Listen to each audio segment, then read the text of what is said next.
के निशांत को पार्टी की कमान देने की सलाह दे दी, जिसके बाद बिहार की सियासत में सियासी बखेड़ा खड़ा हो गया। देखिए इस पर यह रिपोर्ट।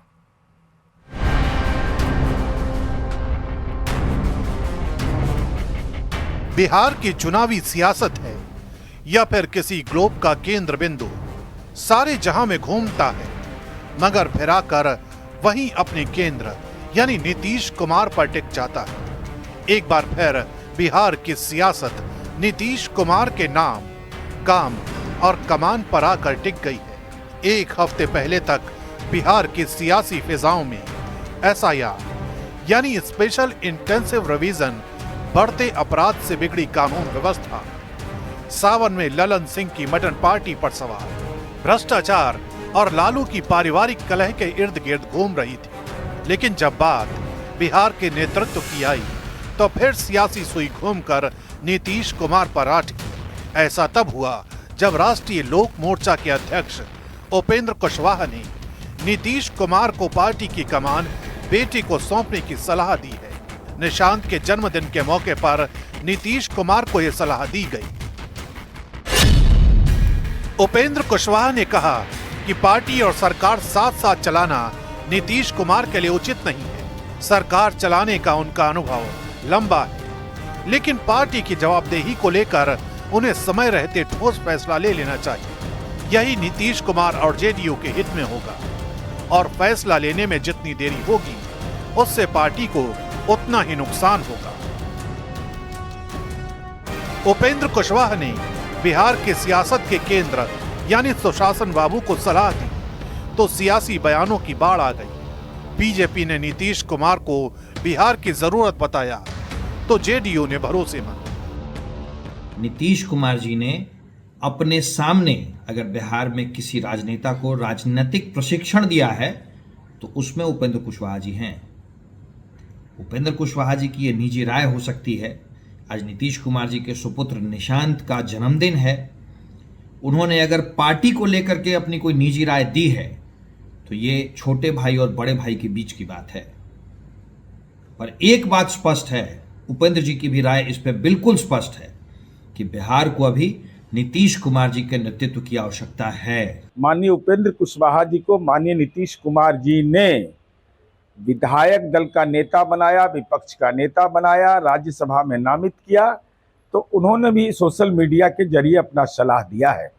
सलाह देने का अधिकार उनको है, लेकिन महत्वपूर्ण विषय यह है कि माननीय मुख्यमंत्री जी पर सबको भरोसा है और यह सारा लोग जानते हैं। हमारी पार्टी के कार्यकर्ता, चाहे वो गांव के अंदर काम करने वाला कार्यकर्ता हो, बूथ आधारित, वो नीतीश कुमार जी के चेहरे को देखकर ही इस पार्टी के झंडे को लगातार उठा रहा है।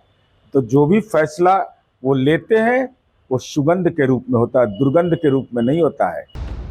नीतीश कुमार में बीजेपी को जरूरत तो जेडीयू को भरोसा दिख रहा है, लेकिन बेटे निशांत कुमार को आज भी पिता में आने वाला मुख्यमंत्री ही दिखता है। तो जेडीयू के दिग्गज केसी त्यागी भी 2025 में बिहार में एक बार फिर नीतीश का नेतृत्व ही देख रहे हैं। पिताजी सीएम होंगे, एनडीए की सरकार बनेगी, बहुत अच्छे बहुमत से हम लोग जीतेंगे। मुझे पूरा विश्वास है देश राज्यवासियों पे कि उन्होंने जो 20 साल में काम किया उसका फल वो जरूर देंगे और फिर से पिताजी को भारी बहुमत से जितवाएंगे। पूरा विश्वास है जनता पे। ये लिखा हुआ है कि एनडीए गठबंधन की नीतीश कुमार जी के नेतृत्व में पुणे विजय होगी। विपक्ष के पास न कोई एजेंडा है न कोई कार्यक्रम। चिराग पासवान एनडीए के महत्वपूर्ण नेता हैं। बिहार को उनकी आवश्यकता है।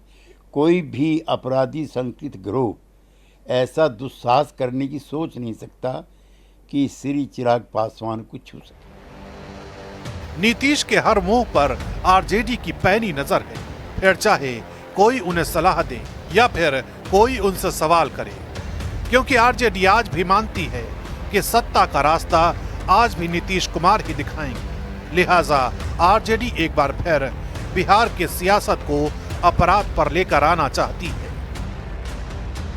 हमारे समझ से अगर उपेंद्र जी को सुझाव देना ही था तो उनको सुझाव ये देना चाहिए था कि अविलंब जो विधि व्यवस्था बिहार में एकदम बद से बदतर हो गई है, उसको कैसे सुदृढ़ किया जाए, इस पर अगर सुझाव देते तो हम समझते हैं कि ज़्यादा बढ़िया है। नीतीश कुमार के बेटे निशांत कुमार राजनीति में आएंगे या नहीं, नीतीश अपने बेटे को उत्तराधिकारी बनाएंगे या नहीं, ये सब सियासत की सतह पर कयासों की नाव लेकर तैर रहे हैं, जिनका जवाब या तो सिर्फ नीतीश जानते हैं या फिर वक्त।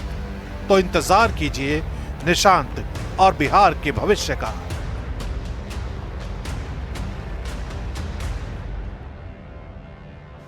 क्या महाराष्ट्र की